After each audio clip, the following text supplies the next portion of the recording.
आहे शिकवण्याचा, संशोधनाचा आणि सल्ल्याचा. तुम्हाला माहिती असेल की इन्स्टिट्यूट ऑफ केमिकल टेक्नॉलॉजीमधले सगळे प्रोफेसर लोक हे उद्योगधंद्याला सल्ला देत असतात.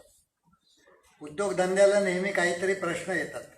खूप मोठ्या इंडस्ट्री जर असतील, रिलायन्ससारख्या असेल किंवा हिंदुस्तान पेट्रोलियमसारख्या असेल, तर त्यांचं एक टेक्नॉलॉजी डिपार्टमेंट असतं आणि त्या तिथे रोजच्या प्रोसेसमध्ये येणारे जे प्रॉब्लेम्स असतात ते सोडवण्याची जबाबदारी त्या डिपार्टमेंटवर असते. परंतु मध्यम आकाराचे आणि छोटे जे उद्योग असतात त्यांना हे परवडत नाही अशा प्रकारचं डिपार्टमेंट, आणि मग त्यांना सल्लागार लागतात.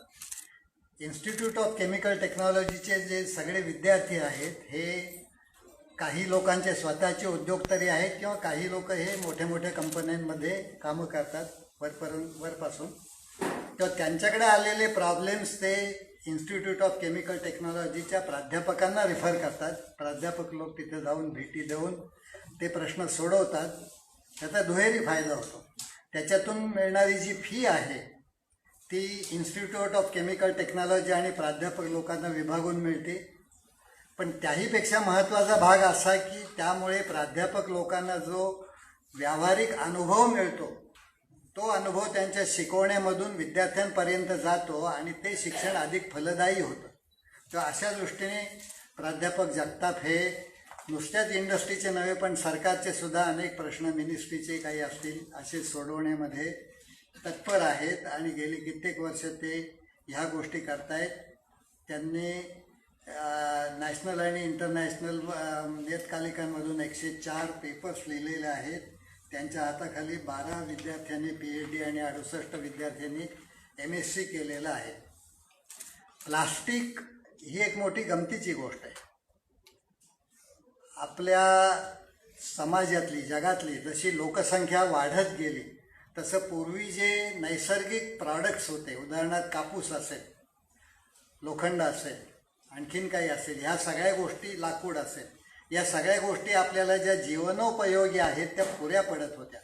पण लोकसंख्या वाढत चालल्यामुळे ह्या वस्तूंचा तुटवडा जाणवायला लागला आणि मग संशोधनामधून नवीन कृत्रिम वस्तू निर्माण करण्याची गरज सुरू झाली. आणि त्याच्यामधून आपल्याला आठवत असेल की 65 साली पहिल्यांदी टेर्लिन टेरिकॉटन भारतामध्ये मिळू लागलं. फार मोठी क्रेज होती त्यावेळेला त्या टेर्लिनची. ते आपल्या हवामानाला मानवत नव्हतं. त्यातून पुढे टेरिकॉटन निर्माण झालं आणि ते आता उपयोगी पडतं. त्याच पद्धतीने प्लास्टिकच्या गोष्टी.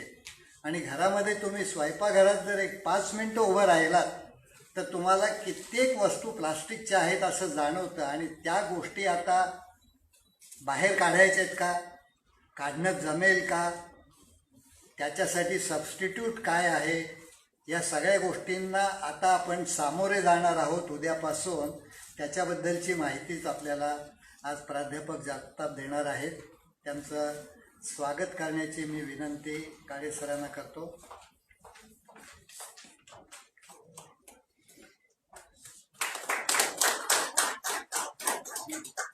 आणि त्यांनी आता आपल्या भाषणाला सुरुवात करावी अशी मी विनंती करतो.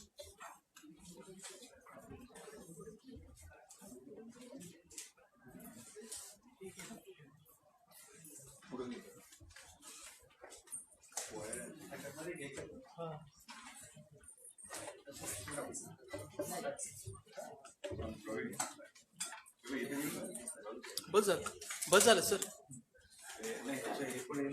नाही ना, बस झालं.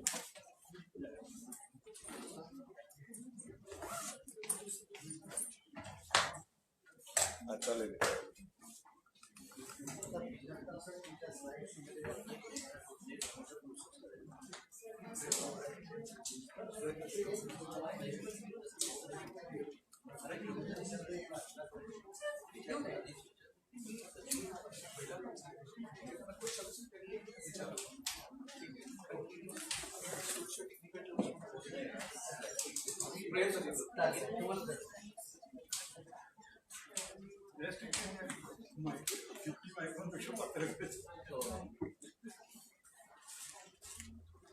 नमस्कार आणि गुड इव्हनिंग.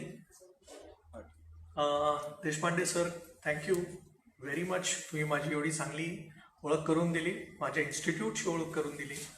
आणि मी मराठी विज्ञान परिषदेचा आय एम व्हेरी थँकफुल की तुम्ही मला ही अपॉर्च्युनिटी दिली आणि विदाऊट वेस्टिंग टाईम आपण या विषयाला हात घालू. This is going to be a very important topic and याचं टायटल आहे प्लास्टिक ब्लेसिंग्स और कर्स टू द इकोसिस्टम. ह्या व्याख्यानाचा आज खूप मोठा सिग्निफिकन्स आहे कारण की उद्यापासून प्लास्टिक बंदीला सुरुवात होती आहे. म्हणून I must thank mister Deshpande, त्यांनी हा जो टाइम निवडला आहे तो एकदम परफेक्ट होता. आणि मी माझ्यातर्फे तुम्हाला प्लास्टिकचे ॲडव्हान्टेज, डिसएडव्हान्टेज, ऑल्टरनेट ओके याबद्दल थोडीशी माहिती देईन.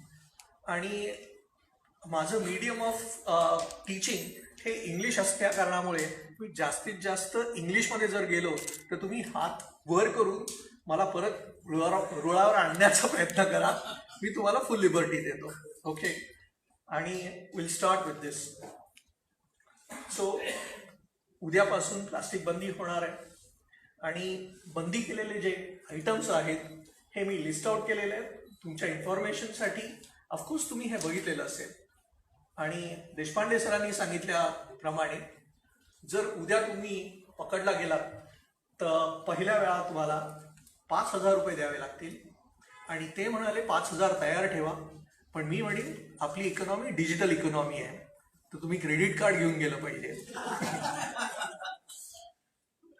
दुसऱ्या वेळेस पकडलं तर तुम्हाला 10,000 आणि तिसऱ्या वेळेस 25,000 आणि रेग्युलर ऑफेंडर असेल तर त्याला माझ्यामध्ये सोडून देणार आहे. सो माझं जे प्रेझेंटेशन होणार आहे त्याचं कंटेंट हा आहे. आपण हे वाचून घेण्यापेक्षा will start with the actual one. नाव जेव्हा आपण प्लास्टिक म्हणतो तेव्हा प्लास्टिक हे पॉलिमरपासून बनलं जातं. ओके, आणि पॉलिमर ह्या शब्दांमध्ये 2 वाक्य आहेत. एक म्हणजे पॉली आणि दुसरं मर. पॉली म्हणजे मेनी. ओके, मेनी म्हणजे खूप. फाईन. मर म्हणजे युनिट्स. ओके, आणि जेव्हा हे 2 शब्द एकत्र येतात which gives you a word polymer which shows polymer. Fine. आणि हा जो ॲनिमेशन आहे या ॲनिमेशनमध्ये तुम्हाला दिसतंय की छोटे छोटे मॉलिक्युल्स एकत्र येत आहेत, एका चेनमध्ये बांधले जातात आणि ही जी चेन आहे ही मोठी होत जाते. पॉलिमरमध्ये जितकी याची चेन मोठी तितकं याचा स्ट्रेंथ जास्त. ओके, आणि ह्या मॉलिक्युलर वेटवरनं त्याचं ॲप्लिकेशन डिसाईड केलं जातं. पण हेच मॉलिक्युलर वेट म्हणजे ती जी चेनची जी संख्या आहे त्याला मॉलिक्युलर वेट म्हणतो मी, ही त्याच्या बायोडिग्रेडेशनच्या आड येते. ते आपण नंतर बघणार आहोत. सो पॉलिमर्स जे आपण बघतो डे टू डे लाईफमध्ये, आपण जे पॉलिमर बघतो ते आहेत पेट म्हणतो आपण त्याला. तर PET is nothing but poly ethylene terephthalate. आणि याच्यामध्ये इथिलीन ग्लायकॉल आणि टेरेप्थलिक ॲसिड याची रिॲक्शन होते आणि रिॲक्शन होऊन पॉलिइथिलीन टेरेप्थलेट बनलं जातं. त्याचबरोबर दुसरे पॉलिमर्स आहेत ते पॉलिइथिलीन. या पॉलिइथिलीनमध्ये linear low density polyethylene, low density polyethylene, high density polyethylene, ज्याला ॲब्रिव्हिएशनमध्ये SDP, ADP हे तुम्ही बराच वेळा ऐकलं असेल. दुसरा आहे polypropylene. This next is polystyrene. तुम्ही थर्मोकॉल ऐकलं असेल. ओके, ज्याला एक्सपांडेड पॉलिस्टायरीन पण म्हणतात. ओके, तर हे थर्मोकॉल पॉलिस्टायरीनपासून बनवलं जातं. आणि नेक्स्ट आहे पॉलिमिथाइल मिथॅक्लेट.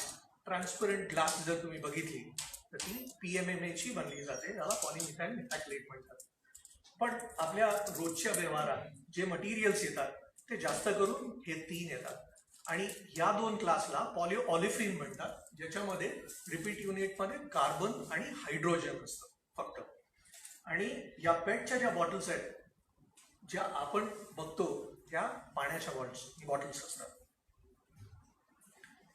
हे पॉलिमर जे आहे हे पॉलिमर घेतात आणि जेव्हा त्याला प्रोसेस करतात, प्रोसेस केल्यानंतर जे मटेरियल बनतं, जे आर्टिकल बनतं त्याला प्लास्टिक म्हणलं जातं. ओके, सो प्लास्टिक आणि पॉलिमर याच्यामधला एक सटल डिफरन्स हा आहे की processed polymer is called as plastic, आणि याच्यासाठी वेगवेगळी इन्स्ट्रुमेंट यूज केली जातात, इक्विपमेंट्स यूज केली जातात. याच्यामध्ये एक्सट्रुजन ब्लो मोल्डिंग यूज केलं जातं, देन एक्सट्रुजन मोल्डिंग यूज केलं जातं, इंजेक्शन मोल्डिंग यूज केलं जातं. ओके, असे वेगवेगळे प्रकार आहेत. तर आता आपण ॲक्च्युअल प्लास्टिककडे येऊया. तर plastic is most wonderful material human has ever invented. Okay, याचं भाषांतर माझ्याकडे नाही आहे, सॉरी. कळलं, थँक्यू. आणि ही एकच टेक्नॉलॉजी अशी आहे की ज्यांनी ह्युमन लाईफला टच केलंय, आणि डे टू डे लाईफमध्ये ह्या प्लास्टिकचा अनन्यसाधारण महत्व आहे. जसं देशपांडे सरांनी सांगितलं आहे की तुमच्या किचनमध्ये किंवा घरात किंवा तुमच्या अंगावर जे काही मटेरियल्स आहेत ते सगळे पॉलिमर्स आहेत. Even human body is made up of polymer. It is cellulose and protein. Fine. So this plastic आपण जे बघतो हे प्लास्टिक वेगवेगळ्या ओपॅसिटी किंवा ऑप्टिकल प्रॉपर्टीमध्ये येतं. हे मटेरियल ट्रान्सपरंटही असेल किंवा ओपेक, आय मीन पारदर्शक किंवा अपारदर्शक पण असेल.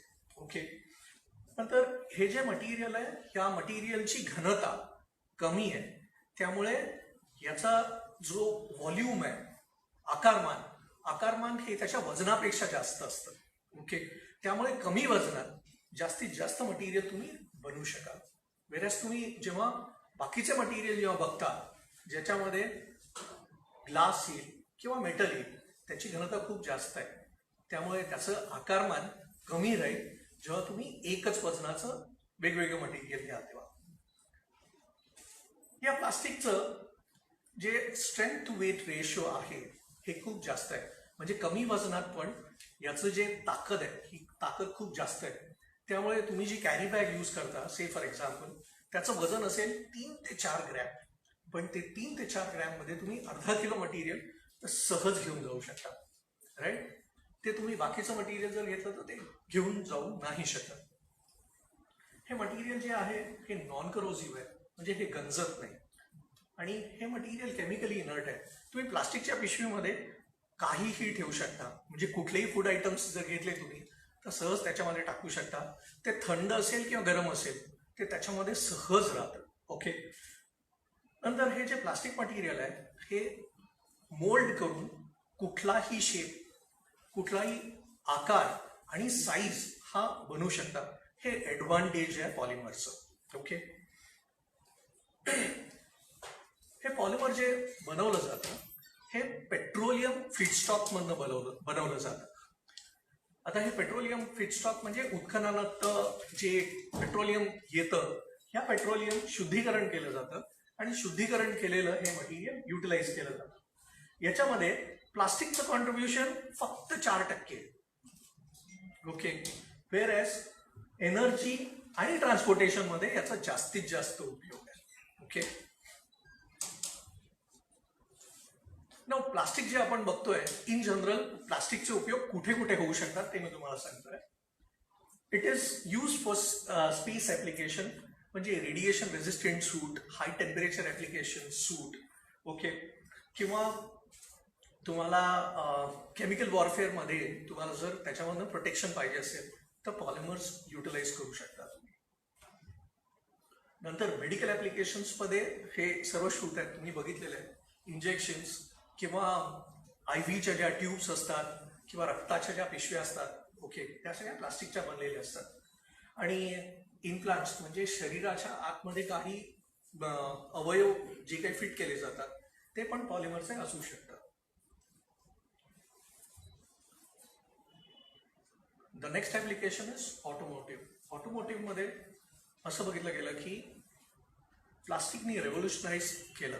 ओके, जर तुम्ही नॅनो कार बघितली तर नॅनो कार टाटानी सर्वात स्वस्त कार बनवू शकले, कारण की त्याच्यामध्ये सर्वात जास्त प्लास्टिक कॉम्पोनंट त्यांनी इन्कॉर्पोरेट केले. ओके, त्याच्यामुळे ही कार स्वस्त झाली. नॉट ओनली दॅट, या कारचं वजन कमी झाल्या कारणामुळे ही कार जास्त मायलेज देऊ शकेल. Okay, this is the advantage. Agricultural फील्डमध्ये तुम्ही बघितलं असेल, याला मल्च फिल्म म्हणतात. या केसमध्ये ही फिल्म अंथरली जाते आणि याला भोकं पाडली जातात. आणि जिथे भोकं आहेत तिकडे रोपं किंवा बीज रोपण केलं जातं. त्याच्यामधनं ते रोप वरती येतं. याच्यामुळे जे काही तण आहेत ते तण बिलकुल येत नाही. आणि याच्यामध्ये जिथे पाहिजे तिकडे तुम्ही पाणी ड्रिप इरिगेशनही देऊ शकता. तर ह्या केसमध्ये तुम्ही पाण्याची पण बचत करू शकता. इन्सेक्टिसाइड, पेस्टिसाइड हे पण तुम्ही अवॉइड करू शकता. Okay, this is the advantage of plastics. Of course you know the use of plastics in packaging. Okay, हे नवीन सांगण्याची आवश्यकता नाही.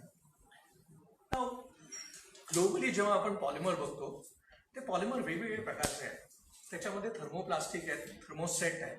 ओके, पण आपण इन जनरल बघूया पॉलिमर जगात जे बनवले जातात इन जनरल त्याच्यामध्ये कुठले कुठले पॉलिमर युटिलाइज केले जातात ते बघू. पॉलिथिलीन जे आहे हे सर्वात जास्त हायेस्ट आहे, हे 36% आहे. पॉलिप्रॉपिलीन 35% आहे.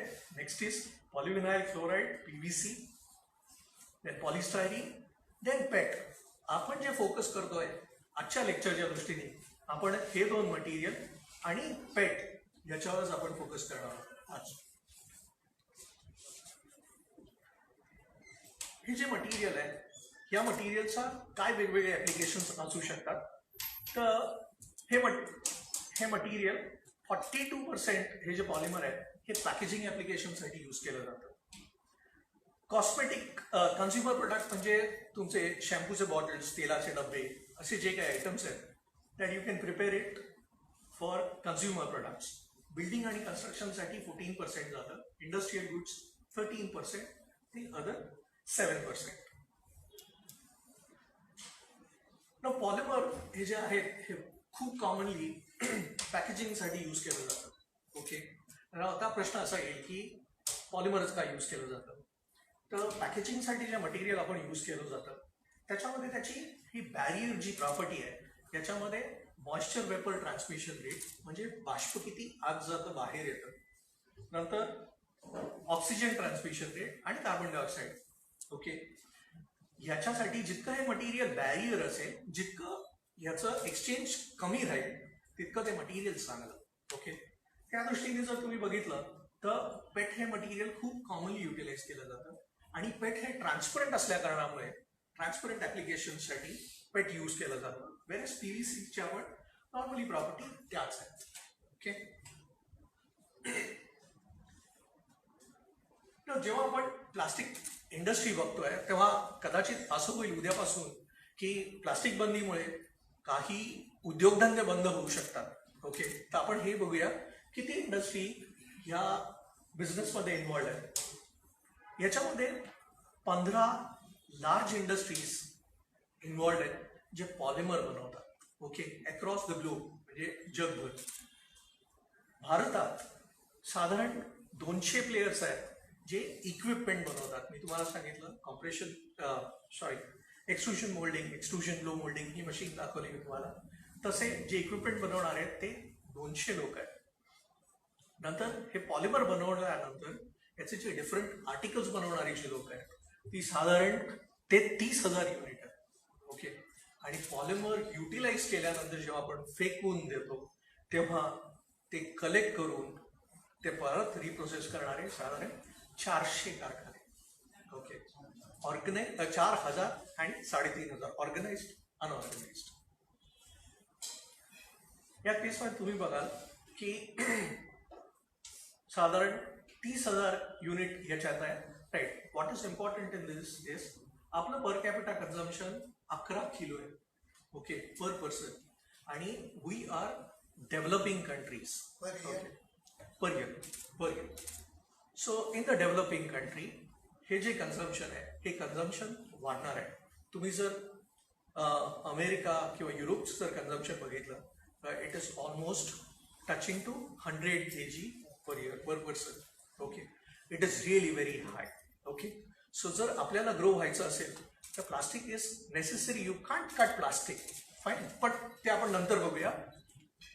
याचा जो ग्रोथ रेट आहे it is 10 to 11% which is more than GDP. Right, आणि plastic industry is definitely contributing for the growth of India success story, right? आता कुठले उद्योग आहेत जे पॉलिमर बनवतात? First is Reliance, next is IOCL, गेल, HPCL, Chemplast आणि फिनोलेक्स. फाईन. आता हा इंटरेस्टिंग ग्राफ आहे. पॉलिमरची जी सुरुवात आहे ती साधारण आपण धरून चालू 1950 साली झाली. आता 70 वर्ष होत आली आहेत. ह्याची जी ग्रोथ आहे ही शून्यावरनं it is touching almost 350 times. Okay fine. ही ग्रोथ आहे प्लास्टिक इंडस्ट्रीची, right? It is phenomenal growth. या पर कॅपिटा कन्झम्पशन मी तुम्हाला सांगत होतो. इंडियाचं पर कॅपिटा कन्झम्पशन 11 आहे, US ऑलमोस्ट 110 आहे. Okay, almost 10 times. आणि सर्वात महत्वाची गोष्ट म्हणजे वर्ल्डचं जे कन्झम्पशन आहे हे इंडियापेक्षा जास्त आहे. फाईन. इंडियन प्लास्टिक इंडस्ट्रीचं जे कॉन्ट्रीब्युशन आहे it's growth rate is 15% CGR आणि याचे आकडे हे डॉलर्समध्ये दिलेले आहेत. जेव्हा हे प्लास्टिक आपण बनवतो, प्लास्टिक आपण विकत घेतो किंवा भाजीवाला गिफ्ट म्हणून तुम्हाला बॅग देऊन टाकतो. ओके, ती बॅग घेता तुम्ही आणि घरी गेल्यानंतर, म्हणजे I am not exception to that, घेतल्यानंतर काम झाल्यानंतर आपण फेकून देतो लिटरली. सो प्लास्टिकचं जे लाईफ आहे हे लाईफ खूप लिमिटेड आहे. ओके, आणि फेकून दिल्यानंतर we don't bother about it. Fine. It is general practice. आणि ते कलेक्ट केलेलं जे मटेरियल आहे, ओके, ते कुठेतरी उकिरड्यावर नेऊन टाकतात. ओके, प्लास्टिकचं आकारमान जास्त आहे, वजन कमी आहे, त्यामुळे त्या ज्या पिशव्या आहेत त्या वाहत जातात. ओके, तुम्ही जर बघितलं जे रॅक पिकर्स आहेत, ओके, जे हे कचरा गोळा करणार आहेत, हे नेमके पेट बॉटल गोळा करतील, पण हे प्लास्टिकच्या ज्या फिल्म्स आहेत हे कधीही गोळा करणार नाही. कारण की जेव्हा तुम्ही पोतं भरून पिशव्या गोळा करतात तेव्हा त्याची किंमत साधारण 1 ते 1.5 किलो भरेल, पण त्याच्यासाठी त्याला असंख्य वेळा वाकावं लागतं, ज्याच्यामुळे तो या पिशव्यांकडे दुर्लक्ष करतो आणि पुढे जातो. ओके, त्यामुळे तुम्ही कुठेही बघितलं तर तुम्हाला प्लास्टिकच्या पिशव्या जागोजागी दिसतात. आता ह्या ज्या पिशव्या आहेत, हे जे आर्टिकल्स आहेत, हे आर्टिकल्स तुम्ही फेकून दिल्यानंतर तुम्हाला जर ते गोळा करून परत यूज करायचं असेल तर सोसायटी फॉर प्लास्टिक इंजिनिअरिंगनी त्यांना कोड दिलेले आहेत. ओके, तर हे जे कोड आहेत हे कोड प्रत्येक पॉलिमरला एक दिलेले आहेत.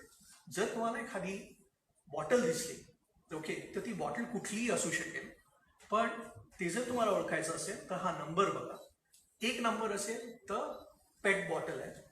ओके, 2 नंबर असेल तर हाय डेन्सिटी पॉलिथिलीन असेल, 3 असेल तर पॉलिव्हिनाइल क्लोराईड असेल, 4 लिनियर डेन्सिटी पॉलिथिलीन, 5 पॉलिप्रोपिलीन, 6 पॉलिस्टायरीन आणि 7 म्हणजे अदर्स. फाईन. ह्याच्याकडे आपण नंतर येऊया. आता हे जे प्लास्टिक आपण जे फेकून देतो, हे प्लास्टिक फेकून दिलेलं प्लास्टिक रिसायकल करण्याच्या 3 वेगवेगळ्या पद्धती आहेत. फर्स्ट इज प्रायमरी रिसायकलिंग, म्हणजे जे तुमचं प्रोडक्ट आहे ते प्रोडक्ट थोडंसं ऑफस्पेक असेल तर डिस्काउंटेड प्राईसमध्ये तुम्ही देऊ शकाल. ओके, ते झालं प्रायमरी रिसायकलिंग.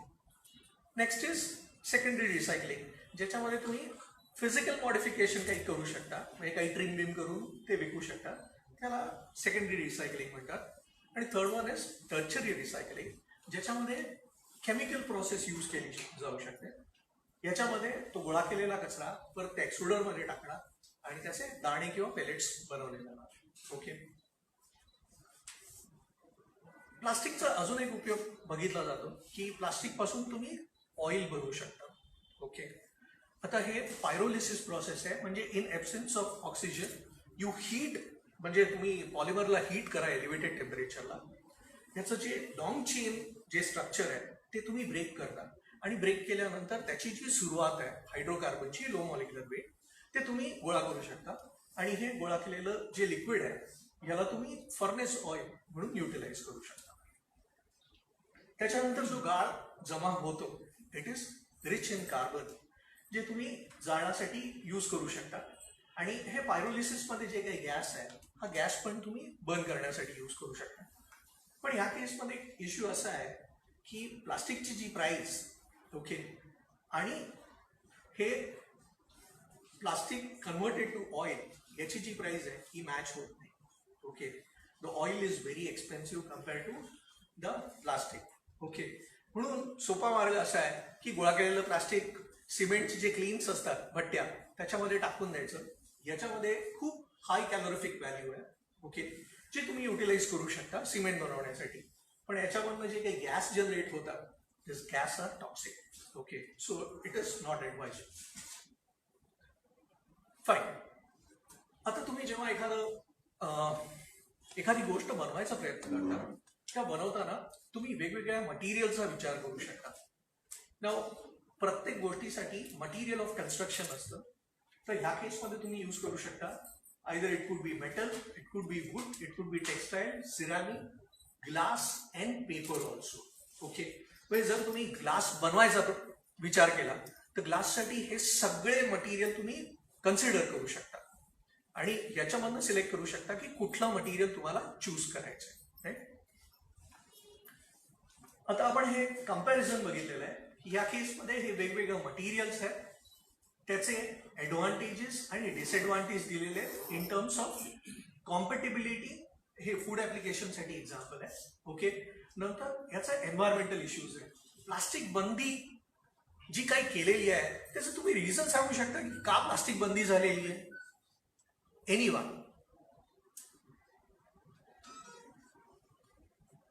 कचरा म्हणून तो जागोजागी पडलेला आहे, रस्त्यावर पाणी तुमचं. प्राण्यांच्या पोटात जातं गाई वगैरे खाल्लं की करेक्ट. माणसाला पण घातक आहे शरीराला. प्लास्टिकचा निचरा होतो. Right. Plastic is non biodegradable. Okay, आणि प्लास्टिक कीप्स ऑन ॲक्युम्युलेटिंग. एखादी गोष्ट जर ॲक्युम्युलेट होत राहिली तर इट इज डेंजरस. समजा तुम्ही पोटात काही गेलं आणि ते जर डायजेस्ट होत नसेल तर it will affect your health. Okay, similar thing is there for the ecosystem also. Okay, या केसमध्ये प्लास्टिक इज नॉन बायोडिग्रेडेबल म्हणून प्लास्टिक पॅनवर हे केलं जातं. तुम्ही जे म्हणताय चोकिंग, गटारं तुंबतात, चोक होतं. Okay, this are secondary effect, after effect म्हणू शकतो त्याला. ओके, तर या केसमध्ये जेव्हा तुम्ही कम्पेअर करता तेव्हा तुम्ही कुठल्याही फुटपट्टीने घ्या, polymer is a better material compare to any other material. Okay, आणि हे मी नाही म्हणत, हे सायंटिफिकली प्रूव्ह झालंय. I can show you some table. या केसमध्ये त्यांनी वेगवेगळे फुटपट्ट्यांवर HDP म्हणजे पॉलिइथिलीन आणि पेपर याचं कम्पेअर केलेलं आहे. ओके, तर पहिल्या ह्याच्यामध्ये एनर्जी किती कन्झ्युम होते. ओके, समजा 1 किलो मी HDP मटेरियल प्रोसेस केलं तर साधारण मला इथे 100% एनर्जी कन्झ्युम झाली.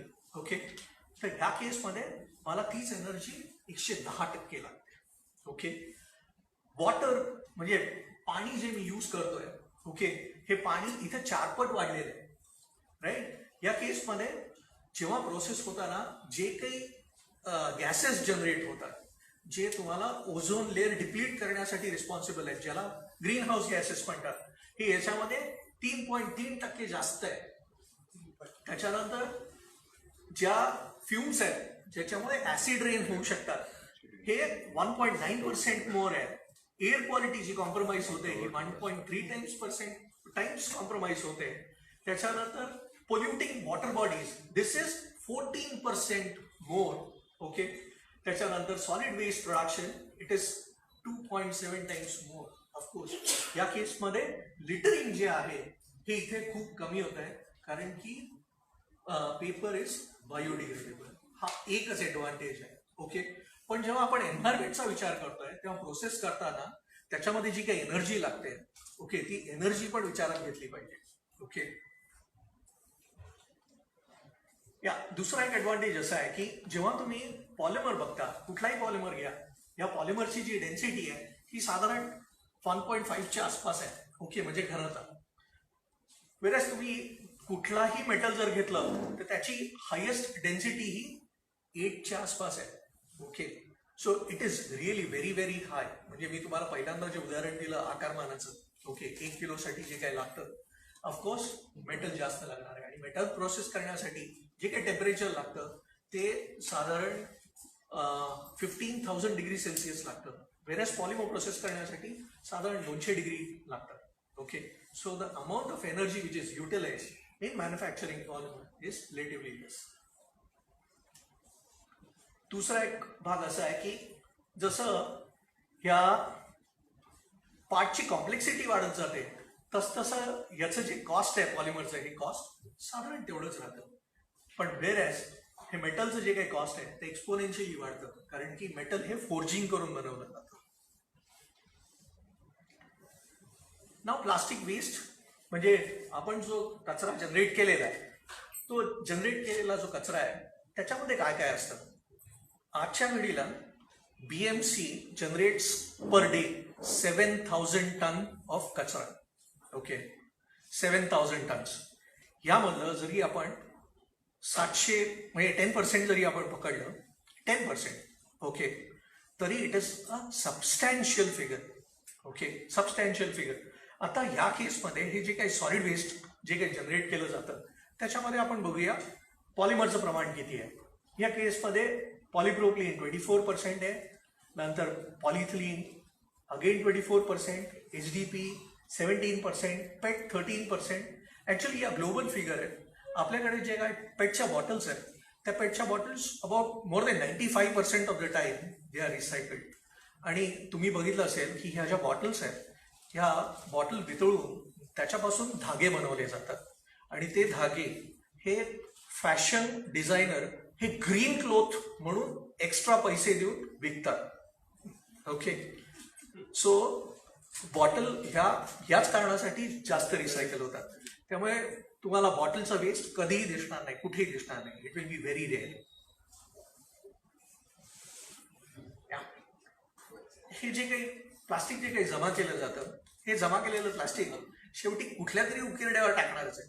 ओके, तिकडे कांजूर मार्ग आहे, इकडे देवनार आहे. ओके, त्याची कॅपॅसिटी खूप वर्षापूर्वी फुल झालेली आहे. ओके, तरी पण डम्पिंग ग्राउंड चालू आहे. फाईन. आणि याच्यामध्ये तुम्ही बघू शकाल की हा माणूस होडी चालवतोय, पण फिगर आउट करणं खूप मुश्किल आहे. कॅमोफ्लॅज झालाय तो. ओके, सो ही वाईट परिस्थिती आहे प्लास्टिकची, right. And it is polluting the sea or water and land. हा 2005चा एक फोटोग्राफ आहे ज्या केसमध्ये Mumbai was completely choked. Okay, आणि तो क्लाउड बर्स्ट होता.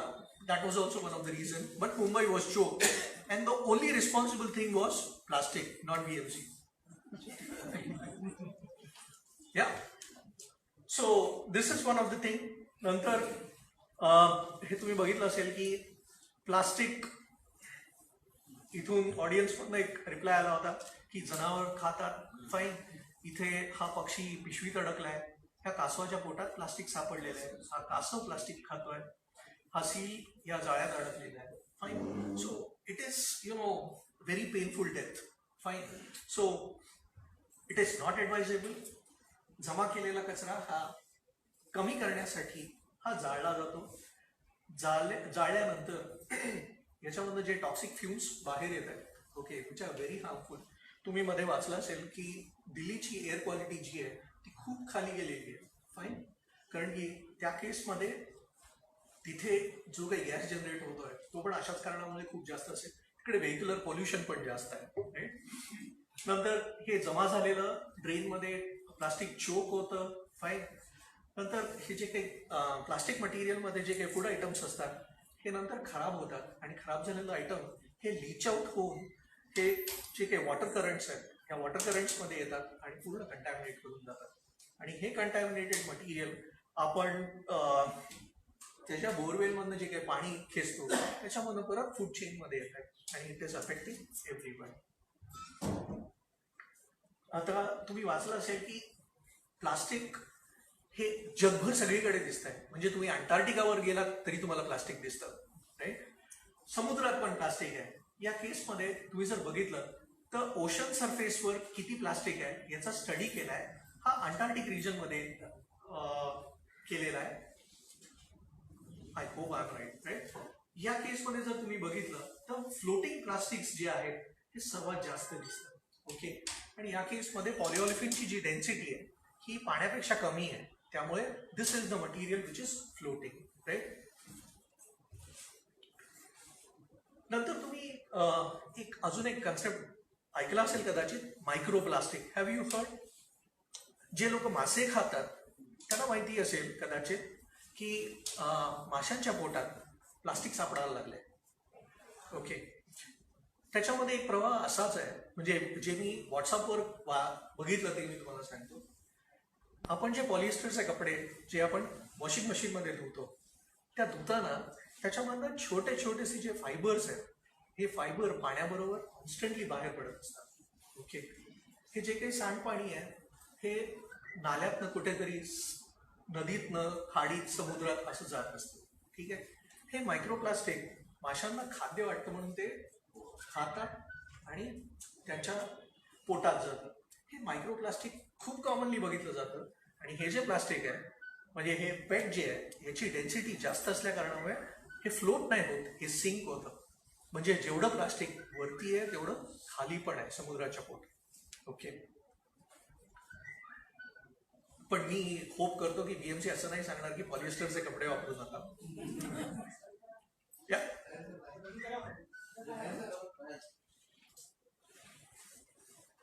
फाईन. ह्या केसमध्ये जे आपण प्लास्टिक जे बाहेर फेकलं जातं हे प्लास्टिक जे फेकून नंतर ते एकत्र गोळा केलं जातं, हे परदेशातली पद्धत सांगतो मी तुम्हाला. आपल्या इकडे असं काही होत नाही. या केसमध्ये हे गोळा झालेलं जे आहे त्याच्या नंबरवरनं सेग्रिगेट केलं जातं. सेग्रिगेट झालेलं मटेरियल नंतर रिप्रोसेस केलं जातं आणि रिप्रोसेस करून त्याचं फर्निचर, कपडे असे पदार्थ बनवले जातात. फाईन. तुम्ही अजून एक गोष्ट ऐकली असेल की प्लास्टिकच्या बॉटलमध्ये बिस्फिनॉल ए यायला लागले. Okay. This is one of the important thing. Fine. This is a carcinogenic item. आता या केसमध्ये शास्त्रीय कारण असं आहे की पॉलिथिलीन जे आहे एकदा प्रोसेस झाल्यानंतर त्याचं मॉलिक्युलर वेट कमी होतं आणि ते प्लास्टिक ॲप्लिकेशनसाठी म्हणजे बॉटल ॲप्लिकेशनसाठी यूज नाही होऊ शकत. तर लोक काय करतात, ह्याच्यामध्ये एक इपॉक्सी रेझिन नावाचा एक प्रकार आहे जे यूज करून ह्या छोट्या झालेल्या ज्या चेन आहेत ते एकत्र आणण्याचा प्रयत्न करतात. ओके. आणि इथून ते बिस्फिनॉल ए जनरेट होतं आणि हे बिस्फिनॉल ए जे काही रिसायकल्ड मटेरियल आहे ते परत फूड चेनमध्ये येण्याचे चान्सेस आहेत. पण ह्या केसमध्ये हे जे लोक म्हणजे खोटा धंदा करतात ते लोकच असं करतात. पण ज्या मोठ्या कंपन्या आहेत त्या असं कधीच करत नाही. फूड ग्रेडसाठी त्याची जी प्युरिटी आहे, अनरिॲक्टेड मोनोमर्स किंवा कंटॅमिनेशन हे अगदी लोएस्ट असतं. फाईन. ह्या केसमध्ये म्हणजे आय एम डायग्रेसिंग द सब्जेक्ट कारण की या केसमध्ये महाराष्ट्र गव्हर्नमेंटकडनं एक सर्क्युलर आलेलं आहे. त्या सर्क्युलरमध्ये लिहिलेलं आहे त्यांनी की तुम्ही मिल्क पाउचेससाठी आता प्लास्टिक यूज करू नाही शकत. ओके. तर प्लास्टिक पाउचेसमध्ये त्याची जे कन्स्ट्रक्शन असतं त्या कन्स्ट्रक्शनमध्ये it is a multilayer films. म्हणजे एक पॉलिमरवर दुसरा पॉलिमर असं स्ट्रक्चर बनवून हे पॉलिमर बनवलं जातं. ओके. आणि हे मल्टीलेअर जे मटेरियल आहे हे रिप्रोसेस किंवा रिसायकल करणं खूप डिफिकल्ट आहे. ओके. त्यामुळे ते काय म्हणतात की पॉलिमर जे आहे ते रिसायकल होत नाही, त्यामुळे तुम्ही बंद करा, त्याच्याऐवजी तुम्ही ग्लास बॉटल यूज करा. आता तुम्ही जर ग्लासची डेन्सिटी घनता बघितली, ती घनता आहे साधारण 2 किंवा त्याच्यापेक्षा जास्त असेल. I am not sure about it. Fine. आणि प्लास्टिकची किती येते ती साधारण येईल 0.9च्या आसपास. ठीक आहे. जर तुम्ही हे दुधाचा ट्रक जेव्हा ट्रान्सपोर्ट होईल तेव्हा त्या केसमध्ये तुम्ही काय ट्रान्सपोर्ट कराल? मिल्क नाही, फक्त ग्लास बॉटल ट्रान्सपोर्ट करा. ओके. आणि त्या केसमध्ये जे काही वजन वाढणार आहे, ओके, त्या वजन वाढल्यामुळे जे काही फ्युअलमधनं जे काही इमिशन होणार आहे ते पण जास्त होणार आहे. So again you are harming the ecosystem. तर आता महाराष्ट्र गव्हर्नमेंटने सांगितलंय की प्लास्टिक बॅन, राईट. पण there are scientist who are constantly working for an alternate. कारण की हा प्रॉब्लेम कधीतरी येणार आहे ओके, हे त्यांनी कुठेतरी इमॅजिन करून ठेवलेलंच आहे. फाईन. या केसमध्ये there are 3 different approaches are there. Okay, एक, तुम्ही जे काय पॉलिमर यूज करता ते यूज केल्यानंतर जेव्हा तुम्ही फेकून देता तेव्हा ते बाकीच्या मटेरियल सारखं हे डिग्रेड व्हायला पाहिजे, त्याचं विघटन व्हायला पाहिजे. इट शुड नॉट ॲक्युम्युलेट, म्हणजे तसंच राहिलं नाही पाहिजे. राईट. दुसरा जो अप्रोच आहे तो आहे oxo degradable polymers. I tell you in details. आणि second one is natural polymer. म्हणजे ते म्हणतात की तुम्ही स्टार्च सारखं मटेरियल घ्या आणि स्टार्चचा पॉलिमर बनवा. स्टार्च हे डिग्रेडेबल आहे, तुम्हाला माहिती आहे. त्यामुळे तुम्ही नॅचरल मटेरियल घ्या किंवा बायोसोर्स मटेरियल घ्या आणि त्याचा उपयोग करा. सो थोडंसं हे टेक्निकल होईल, पण तुम्ही बोर झाला तर सांगा मला, हात वर करा. ठीक आहे. या केसमध्ये बायोडिग्रेडेबल आणि ऑक्सोडिग्रेडेबल हे 2 अप्रोच आपण बघूया. या केसमध्ये तुम्ही मटेरियल म्हणताय हे बायोडिग्रेडेबल आहे. हे बायोडिग्रेडेबल मटेरियल मी म्हणतोय म्हणून कोणी एक्सेप्ट नाही करणार. त्याच्यासाठी स्टँडर्ड्स आहेत. Okay, international standards of organization यांचं एक स्टँडर्ड आहे, जे ते डिसाईड करतात की कुठलं मटेरियल हे बायोडिग्रेडेबल मटेरियल आहे. ओके, तर ही डेफिनेशन या नंबरवर डिसाइडेड आहे. आणि ही जी टेस्ट मेथड आहे, ही टेस्ट मेथड फॉलो केली जाते, ज्याच्यावर ते मटेरियल बायोडिग्रेडेबल आहे की नाही आहे हे टेस्ट केलं जातं. Okay, so the first method is to define what is biodegradable आणि this will decide what is biodegradable. Fine. So या टेस्टमध्ये टेम्परेचर लागतं 56 डिग्री सेल्सिअस, ह्युमिडिटी राहते 55 to 50, नंतर pH आहे 6 to 7. याच्यामध्ये वर्मी कल्चर यूज केलं जातं आणि याच्यामध्ये टोटल ऑर्गॅनिक कंटेंट हे 80% असलं पाहिजे. आणि ही टेस्टची जी ड्युरेशन आहे ही साधारण 45 दिवस ते 180 दिवस असते. या केसमध्ये जेव्हा आपण म्हणतो बायोडिग्रेडेबल, तुम्ही बायोडिग्रेडेबल मटेरियलसाठी नॉर्मली यूज केलं जातं पॉलिलॅक्टिक ॲसिड. ओके, लॅक्टिक ॲसिड हे दुधात पण सापडलं जातं. ओके, पण पॉलिलॅक्टिक ॲसिड हे वनस्पतीपासून ते एक्स्ट्रॅक्ट करतात आणि पॉलिमराईज करून पॉलिलॅक्टिक ॲसिड यूज केलं जातं. आता हे पॉलिलॅक्टिक ॲसिड जे काही यूज केलं जातं हे बायोडिग्रेडेबल आहे, पण ॲक्च्युली बायोडिग्रेडेबल म्हणजे मी पॉलिलॅक्टिक ॲसिड घेतलं आणि फेकून दिलं तर ते डिग्रेड होईल असं बिलकुल नाही. तर त्याला कंपोस्टिंग करावं लागतं. सो हे मटेरियल इज, आणि एकाची कॅपॅसिटी साधारण 2 टनाची आहे. राईट. आणि आपण असं धरून चालू की त्याला डिग्रेडेशनसाठी 30 दिवस जर लागत असतील तर 7,000 टन दिवसाला कचरा जनरेट करतो. त्याच्यापैकी जर पॉलिलॅक्टिक ॲसिड जर असेल तर ते मी खरोखर बायोडिग्रेडेबल करू शकतो का BMC सारख्या म्युन्सिपाल्टीमध्ये? त्याचं उत्तर नाही असं आहे. ओके, सेकंडली हे जे डिग्रेडेशन आहे हे डिग्रेडेशन कुठला पॉलिमर आहे, कारण की वेगवेगळे पॉलिमर युटिलाइज केले जातात. त्याचं एक्सटर्नल एन्व्हायरमेंट जसं मी म्हणालो त्याच्यामध्ये ह्युमिडिटी, pH, टेम्परेचर सगळं असतं. ते जर डिफर झालं तर त्याचं बायोडिग्रेडेशन पण व्हेरी होईल. राईट. आणि हे मटेरियल काय ओपन एन्व्हायरमेंटमध्ये विघटन होत नाही त्याचं. आणि सर्वात महत्त्वाचं म्हणजे या मटेरियलची जी कॉस्ट आहे अबाउट 4 to 6 times कॉस्टली. म्हणजे तुमचा जो प्रोडक्ट आहे त्या प्रोडक्टपेक्षा पॅकेजिंगची कॉस्ट जर जास्त असेल तर मी तरी खर्च नाही करणार. राईट. फाईन. ह्या केसमध्ये आता ऑक्सोबद्दल येतोय मी. फाईन. या ऑक्सोचं असं आहे की you can take ordinary polymer which is derived from petroleum source आणि याच्यामध्ये एक कॅटलिस्ट टाकायचा आणि तो कॅटलिस्ट टाकल्यानंतर हे मटेरियल यूज केल्यानंतर डिग्रेडेशन होईल. म्हणजे जर मला कम्पेअर करायचं झालं तर this product would be something similar to a tablet. प्रत्येक टॅबलेटला हे एक्सपायरी असते. राईट. या केसमध्ये हा कॅटलिस्ट त्या पॉलिमरमध्ये मिक्स केल्यानंतर त्याचा एक लाईफ सायकल आहे, लाईफ स्पॅन आहे. तो लाईफ स्पॅन नंतर जेव्हा तुम्ही फेकून द्याल तेव्हा ते ऑपअप डिग्रेड होईल. Right. This is the technology. आणि ह्या केसमध्ये कंपोस्टरची गरज नाही. राईट.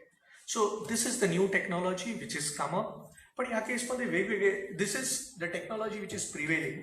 पण ह्या केसमध्ये हे मेटल्स यूज केले जातात याच्यामध्ये आणि हे मेटल्स यूज केल्या कारणामुळे फूड आयटमसाठी हे रेकमेंडेड नाही.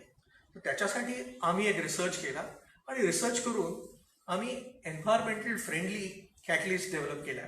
फाईन. हा डेव्हलप केलेला कॅटलिस्ट आम्ही युटिलाइज करतोय आणि ज्याच्यामध्ये त्याचे खूप सारे ॲडव्हान्टेजेस आहेत. ओके, हा कॅटलिस्ट हा असा दिसतो, याचे की फीचर्स हे असे आहेत. ओके, आणि आम्ही त्या टेस्ट मेथडनुसार टेस्टिंग केलेली आहे. तर याचं 82% डिग्रेडेशन झालं आहे 45 डेजमध्ये आणि मॅक्सिमम इज 180 days.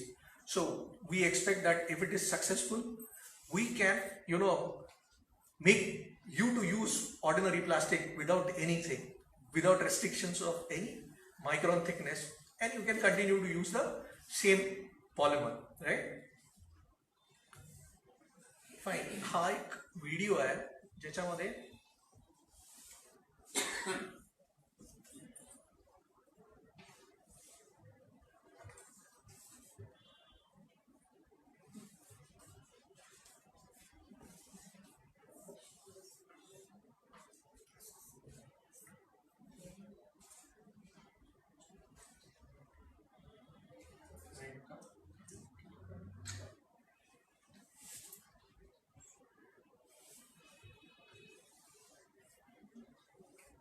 बंद करून परत चाल. बंद करते, क्लोज करून परत चाल.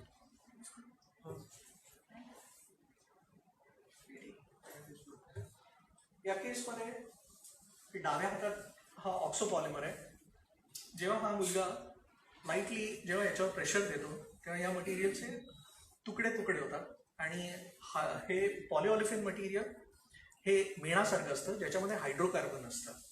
पण जेव्हा हे मटेरियल मी कॅटलिस्टने डिग्रेड करतो तेव्हा ते मटेरियल पोलार होतं. त्याच्यामध्ये असे काही कंपाऊंड्स जनरेट होतात ज्याच्यावर हे मायक्रो ऑर्गॅनिझम्स अटॅक होऊ शकतात आणि हे डिग्रेडेशन एका लेवलपर्यंत आणलं जातं आणि त्याच्यानंतर हे मायक्रो ऑर्गॅनिझम्स जे आहेत हे micro organisms take over the degradation आणि that's how the oxo degradation is taking place. Okay, unfortunately हा व्हिडिओ चालत नाही, right? And this is all about and I welcome all kind of questions from your side, right?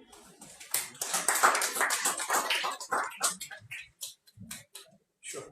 Toxic gases मध्ये कोणते? Carbon monoxide, carbon dioxide plus NO2, SO2, NO2SO. काही असेल.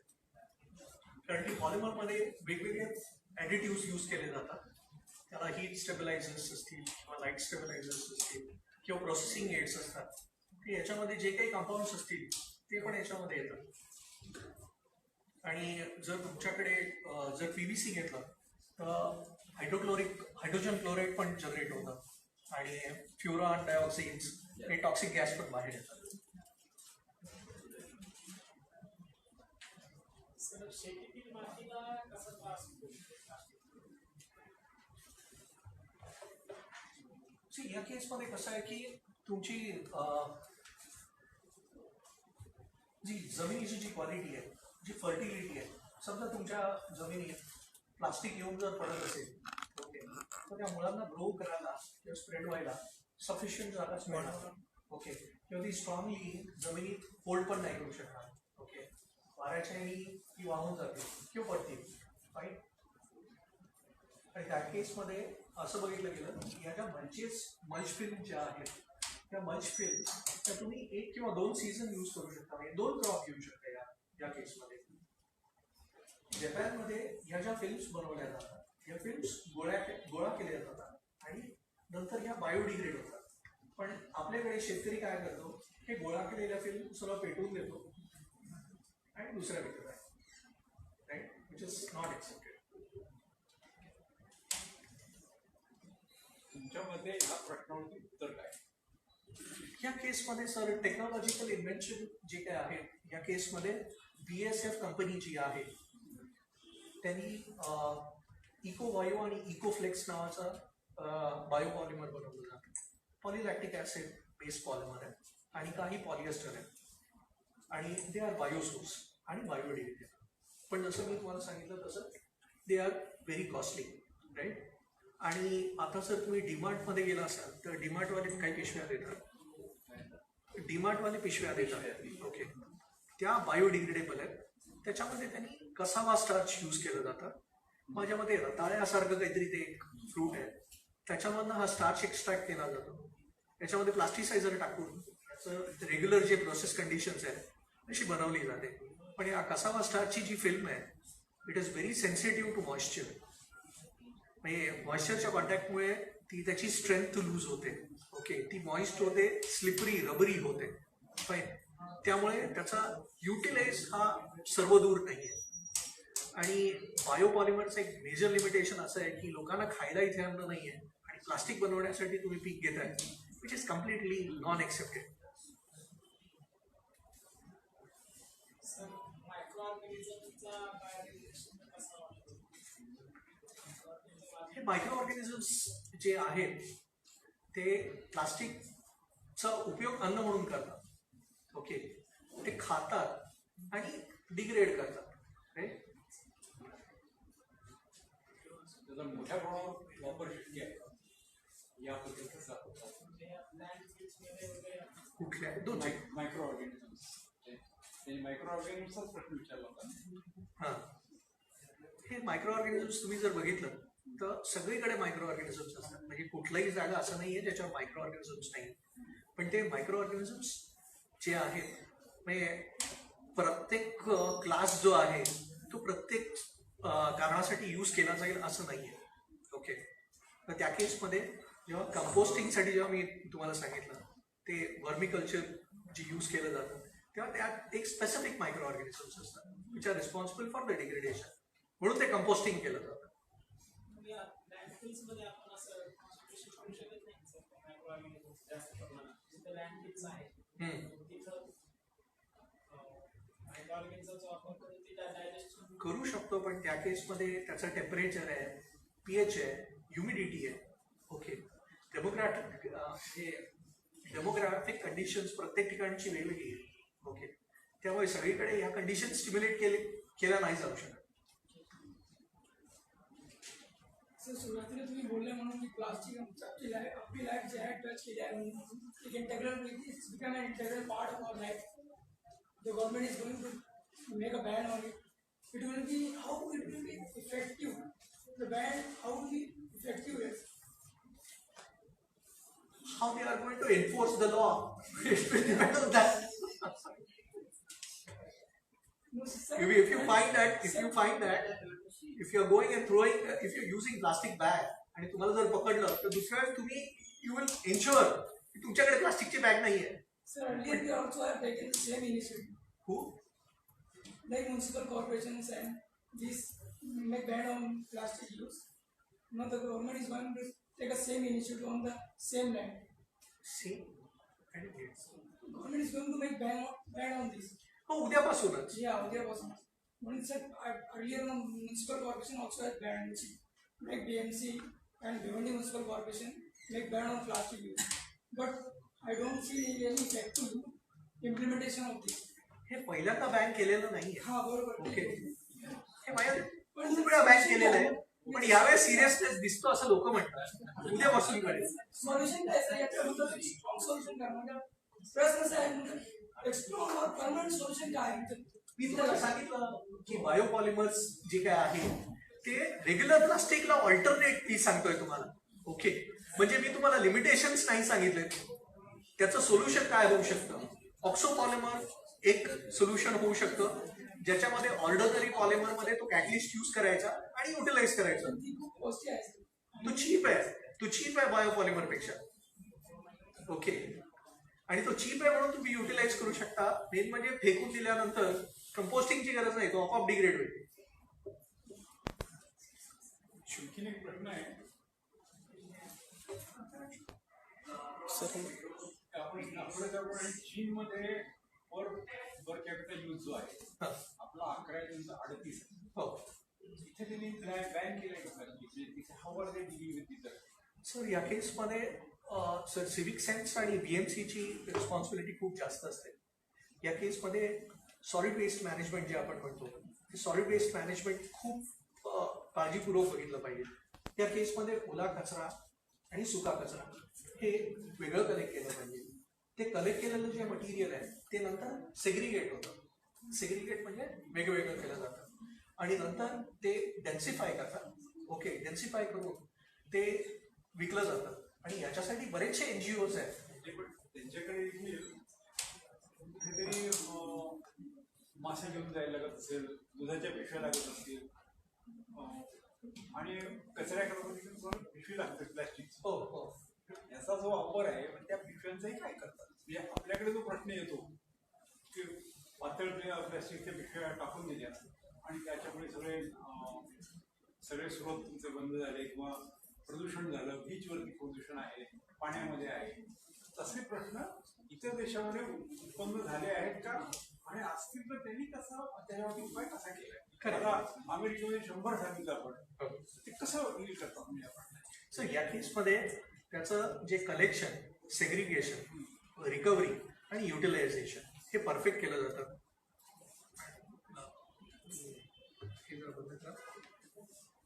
मी तुम्हाला एक हे दाखवलं, ग्राफ दाखवला होता.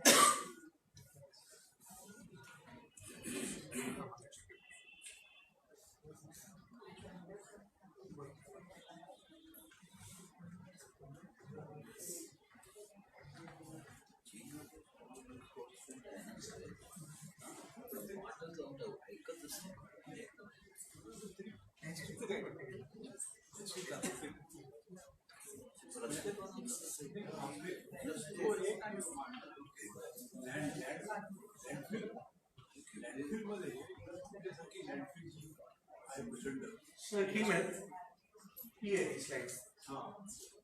या केसमध्ये घराचा जो काही कचरा जनरेट होतो, ओके, तो कचरा गोळा केला जातो. ओके, गोळा करून नंतर इथे तो सेग्रिगेट होतो म्हणजे आयसोलेट होतो. जे मी तुम्हाला नंबर सांगितले त्या नंबरनुसार सेग्रिगेट केलं जातं. सेग्रिगेट केल्यानंतर हे जे मटेरियल आहे त्याचे दाणे बनवले जातात. पातळ प्लॅस्टिक जे असतं त्याचे पण दाणे बनवतात. हो हो, ते पण डेन्सिफाय करतात, मेल्ट करून डेन्सिफाय करतात आणि त्याच्यानंतर हे फर्निचरसाठी तुम्ही युटिलाइज करू शकता. म्हणजे लोक प्लॅस्टिक वापरतात आणि नंतर मग म्युन्सिपालिटी तसं रिसायकलिंग करतात. हो, या केसमध्ये भरपूरसे एनजीओज काम करतात आणि हे एनजीओज मध्ये जे रॅक पिकर्स आहेत त्यांना हे काम दिलं जातं. ते सेग्रिगेट केलं जातं आणि त्याच्यामधनं जे काही पैसा येईल तो त्यांना दिला जातो. कारण की असं वाटतं की काही जे आता आयटममध्ये पातळ प्लॅस्टिक वापरू नये म्हणून त्यांनी बॅन नाही केलं तर त्याच्यावरती मोठा टॅक्स बसवणार. It becomes very costly. Actually plastic ban is not the solution. कारण की बॅन नाही करतील, त्याच्यावर टॅक्स बसवणार. सर आता आपण मॉलमध्ये गेल्यानंतरही पिशव्या आपण विकतच घेतो. कोणी असं नाही म्हणत की मला प्लास्टिकची पिशवी नको, दे बाबा प्लास्टिकचीच. ओके, ती स्वस्त पण असते. ती जर तुम्ही कॉटनची घेतली तर ती 40-50 रुपयाला जाईल. तीच प्लास्टिकची इक्वल स्ट्रेंथची तुम्हाला 10 रुपयात मिळते. आता ती प्लॅस्टिकवरती उरलेला टॅक्स बसवतील असा जसं पेट्रोल वरती चाललेलं आहे की ती पण तुम्हाला कापडाच्या पिशवीतलीच काम होईल. मग लोक घेतील का? नाही घेणार. नाहीच घेणार. तो म्हणजे सरकारला रेव्हेन्यू पण मिळतो. सर या केस याचा वापर कमी होतो त्यामुळे. या केसमध्ये असं आहे की जर तुम्ही 20 आणि 50 मायक्रॉनची जर फिल्म घेतली जी आपण भाजीवाल्याकडनं घेतो तर ती खूप पातळ आहे, त्यामुळे आपण उचलून फेकून देतो. तीच जर तुम्ही एखाद्या स्टँडर्ड कपड्याच्या दुकानातनं जर पिशवी घेतली, ओके, ती पिशवी आपण कधी फेकत नाही. कारण की त्याला एक इमेज आहे, त्याला एक थिकनेस आहे. ओके, तर अशा जाड मोर दॅन 100 मायक्रॉन्सच्या ज्या फिल्म आहेत त्याच्यावर काही बंदी नाही. Okay, there is restrictions on the thickness. रस्ते बनवायला पण काहीच उपयोग होतोय. सर रस्ते बनवण्यासाठी it is observe that 5% of plastic waste can go in to asphalt. हे जे डांबर म्हणतात इट इज आसफाल्ट. ओके, पण त्या केसमध्ये त्याची जर कॉम्पॅटिबिलिटी बरोबर नसेल तर ते प्लास्टिकचे रस्ते ते तुटतात. ओके, आणि काही दिवसानंतर एका पावसात पूर्ण उघडून निघेल.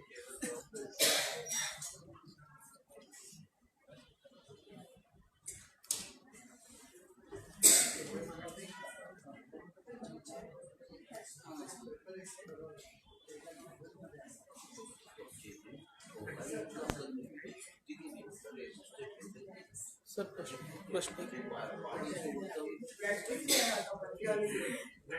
सर्वसामान्य माणसं आहोत आपण बोलतात ते काय ही पण सर्वसामान्यच आहे. परंतु आपण जास्ती सायंटिफिक बोलत होता. तुम्ही आपल्या जनरल विचारतो की कोणत्या वस्तू आम्ही ठेवायच्या, कोणत्या वस्तू दिसणार नाही, काय काय सांगायचं. फक्त पिशव्यांच्याच बाबतीत आहे काही. which is under 100 microbiology म्हणतात ना, कुठल्या कुठल्या वस्तू येतात कुठलं म्हणजे काय असं म्हणायचं. म्हणजे आमच्या कुटुंबामध्ये सगळं प्लास्टिक कोणत्या टाकायचं सर या केसमध्ये तुम्ही जर वेबसाईटला गेला किंवा व्हॉट्सअपवर पण बरेचसे मेसेजेस येतात मी तुम्हाला वाचून एक दाखवतो या स्लाइडवर पण ओके हे बघा याच्यामध्ये single use disposable dishes cups plates glasses fork bowl container plastic for wrappers fine packaging for food आणि फूड ग्रेड हे आयटम्स जे आहेत दिस R ban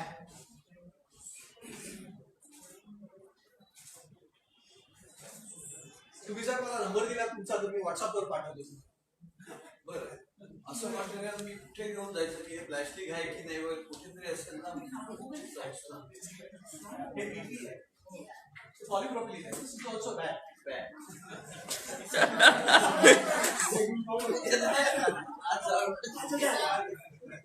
Tupperware products, Tupperware.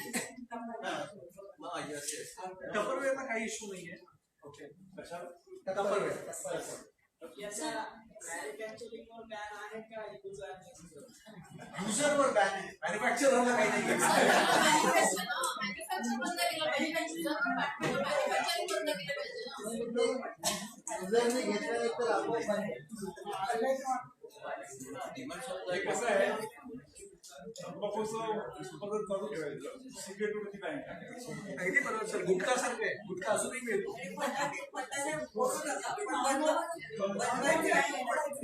Green colorची bag असते, जी दाखवते हो ती त्याला पण ban आहे. हो त्याला पण पॉलिप्रॉपिलीन नॉन बायोडिग्रेडेबल पण आता सर्वच विकता येतात ना. या कापडी म्हणून विकल्या जातात पण actually this is similar to plastic okay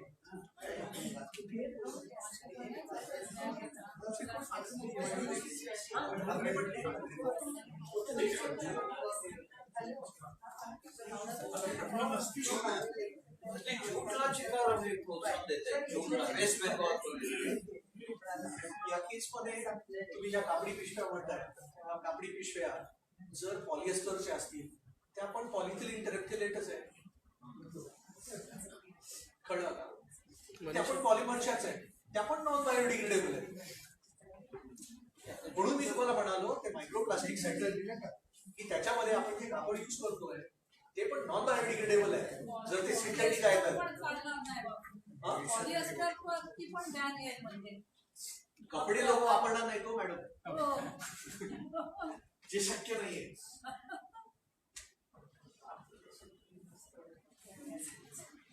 ठीक आहे जगताप सर मला वाटतं आजच्या एकूण श्रोतृ समुदायामध्ये निम्मे तरी लोक असे आहेत की ज्यांना हा जो टेक्निकल भाग होता याच्यामध्ये रस नव्हता त्यांना उद्यापासून आम्ही काय वापरायचं हे प्रश्न ते डोक्यामध्ये घेऊन आले मला असं वाटतं की सरकार सुद्धा ह्या बाबतीमध्ये फारसं स्पष्ट नाही एक गोष्ट खरी की जी एकदा वापरून फेकून दिली जाते त्याच्यावरती बंदी आहे पण मग स्त्रिया म्हणतील की घरात भाजी आणताना आम्ही जी कॅरी बॅग आणतो ती कुठं आम्ही एका वापरून फेकतो त्या जमा करून ठेवलेल्या असतात आणि त्या पुन्हा पुन्हा वापरल्या जातात परंतु त्याच्यामुळे जे प्रश्न निर्माण झाले त्यामुळे त्याच्यावरती बंदी आहे दुसरी गोष्ट अशी की आपल्या घरामध्ये मेलेमाईनच्या प्लेट्स आहेत चमचे आहेत काटे आहेत हेही आपण पुन्हा पुन्हा वापरतो आणि ह्या ज्या गोष्टी पुन्हा पुन्हा वापरता येण्यासारख्या आहेत ह्या गोष्टीवरती बंदी नाही तिसरी गोष्ट अशी की आता याच्यामधून काही पळवाटा निघतील की प्लास्टिकची पिशवी आम्ही वापरतो पण ती लोकांना दाखवणार नाही मग तुम्हाला 5,000 रुपये दंड पडणार नाही चौथी गोष्ट अशी की जसा जसा याचा वापर वाढेल लोकांना दंड व्हायला सुरुवात होईल लोक त्याच्या तक्रारी करतील तेव्हा त्याच्यावरती पुनर्विचार व्हायला सुरुवात होईल त्यामुळे कायदासुद्धा ज्या वेळेला बनवला जातो मंत्रालयामध्ये त्यानंतर प्रत्यक्ष ज्या वेळेला त्याची अंमलबजावणी सुरू होती त्या अंमलबजावणीमध्ये त्याच्यातल्या त्रुटी लक्षात येऊ लागतात आणि मग त्याच्यामध्ये सुधारणा होऊ लागतात. प्लास्टिकच्या बाबतीत हीच गोष्ट आहे, कारण प्लास्टिक हे आपल्या आयुष्यामध्ये इतकं पसरले आणि प्लास्टिकचे इतके अनन्य प्रकार आहेत. आकडा सरांना सुद्धा सांगता येईल की नाही माहिती नाही, प्लास्टिकचे 1000 प्रकार आहेत का 1500 प्रकार आहेत का काय आहेत ते. परंतु एक गोष्ट खरी की जशी जशी लोकांची गरज वाढत चालली त्याप्रमाणे प्लास्टिकवर संशोधन होऊन त्याची जी परिमाणं आहेत, ही परिमाणं म्हणजे पाणी शोषून घेतं का ते, त्याचा रंग जातो का, त्याच्यामध्ये आर्द्रता किती प्रमाणामध्ये राहती, कोणत्या उष्णतेला ते टिकतं, कोणत्या प्रेशरला ते टिकतं, अशी जी अनेक त्याची परिमाणं आहेत, ही परिमाणं वापराच्या गरजा जशा वाढू लागल्या त्याप्रमाणे त्याच्यात संशोधन होऊन त्याच्यावरची उत्तरं निघाली. पण माझी अशी खात्री आहे की ज्या वेळेला अशा प्रकारची बंदी येते त्यावेळेला संशोधक लोक पुन्हा एकदा खडबडून जागे होतात आणि नव्याने काहीतरी करायची गरज निर्माण होती. उदाहरणार्थ सगळ्या गोष्टींचा जास्तीत जास्त उपयोग किंवा संशोधनं केव्हा झाली, पहिल्या आणि दुसऱ्या महायुद्धामध्ये. त्याचं कारण त्यावेळेला गरजा वाढल्या. संपूर्ण केमिकल इंडस्ट्रीज मला वाटतं दुसऱ्या महायुद्धानंतर जगामध्ये जी उत्क्रांत झाली त्याचं कारण ते आहे की गरज वाढली. त्यामुळे आता प्लास्टिक बायोडिग्रेडेबल होईल का त्याच्याबद्दल जगामध्ये सगळीकडे संशोधन होईल, कारण भारत ही फार मोठी बाजारपेठ आहे आणि जगाचं लक्ष भारताकडे बाजारपेठेमुळे आहे. त्यामुळे त्याच्यावरचं संशोधन होईल. फक्त 5000 रुपये भरावे लागणार नाही त्याची खात्री बाळगा. कापडी पिशव्या वापरा तोपर्यंत प्लास्टिक असं सहजी जाणार नाही. प्लास्टिक हे परत परत डोकावतच राहणार. फक्त ते नवीन स्वरूपामध्ये कसं येईल ते जगताप सर किंवा त्यांचे जे बाकीचे संशोधक भाईबंद आहेत ते त्याच्यावरती नक्की काम करणार. परत 2 वर्षांनी आपण ह्याच विषयावरती इथं जमू आणि त्यावेळेला लक्षात येईल की काय फरक घडलाय. धन्यवाद. पुढचं भाषण मोठे लोक हो, तुमच्यासाठी नाही. मोठे लोक म्हणजे वयाने असं मी म्हणतोय बरं का. 20 जुलैच्या शुक्रवारी दुपारी 5च्या ऐवजी दुपारी 2 ते 4 याच ठिकाणी आम्ही 100 शालेय मुलांसाठी कार्यक्रम करतो. आणि अरविंद गुप्तांचं नाव तुम्ही ऐकलं असेल की ज्याने घरगुती टाकाऊ वस्तूंचा उपयोग करून नवीन प्रकारचे प्रयोग तयार केलेत, खेळणी म्हणा तुम्ही त्याला, ज्याच्यामधून विज्ञानाची तत्व समजून घेता येतात. त्या अरविंद गुप्तांबरोबर काम करणारे त्यांचे एक सहकारी अशोक रूपनेर, जे सध्या Indian institute of science education and research उर्फ आयसर या पुण्याच्या संस्थेमध्ये काम करतात. त्यांना आपण बोलवलेलं आहे. 2-3 शाळातल्या 100 मुलांना या इथं बोलवून त्यांच्यापुढे हे प्रयोग होतील. हे प्रयोग अशासाठी करायचे की घरगुती टाकाऊ वस्तूमधून मुलं स्वतः आपणहून हे प्रयोग करतील, विज्ञानाची तत्व समजून घेतील, त्याचा त्यांच्या शिक्षणासाठी उपयोग होईल. पालकांच्या तक्रारी कमी होतील की मुलं टेलिव्हिजनला चिकटून बसतात, तेव्हा त्यांना जर ह्या गोष्टीच्या बद्दलची काही माहिती दिली तर ते स्वतः आपणहून त्या गोष्टी घरामध्ये करत राहतील, टेलिव्हिजनपासून दूर जातील. अभ्यासाचं एक साधन म्हणून त्यांना त्याचा उपयोग होईल. अशा पद्धतीचा हा कार्यक्रम पुढच्या महिन्यामध्ये 20 जुलैला होणार आहे. आपल्यापैकी काही जण आले तर त्यांचं स्वागत जरूर आहे. पण आपल्याला गैरसोयीची वेळ आम्ही मुद्दाम ठेवली 2 वाजता, कारण मुलांनी यावं म्हणून.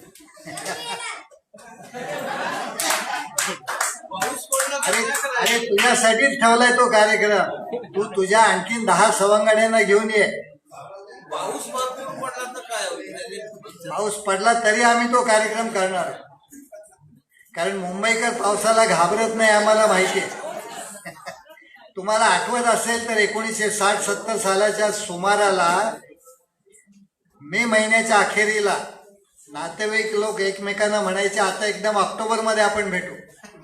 आणि मधल्या पावसाळ्याच्या 3-4 महिन्याच्या काळात मुंबईकर शक्यतो इतर गोष्टींसाठी बाहेर पडत नसे, फक्त नोकरीपुरता जात असे. तेव्हा त्या ड्रेस तुम्हाला आठवते फडके, त्यावेळेला माणूस रेनकोट घालायचा, पायात गंबूट होते, डोक्यावरती टोपी आणि शिवाय छत्री. कपडे कॉटनचे होते, त्यामुळे ऑफिसमध्ये एक वेगळा सेट ठेवला जायचा, कारण हे कपडे ओले झाल्यावरती वाळायचे नाही. ऑफिसमध्ये तो कपडे बदलायचा आणि दिवसभर त्या कोरड्या कपड्यावरती जायचा. ते चित्र सगळं टेक्नॉलॉजीनी या प्लास्टिकवाल्यांनी बदललंय. आता गंबूट मुंबईत कोणी वापरत नाही, फॅक्टरीमध्ये फक्त वापरतात. छत्रीच फक्त घेऊन जातात, कारण ती 3 फोल्डमध्ये खिशात ठेवता येते.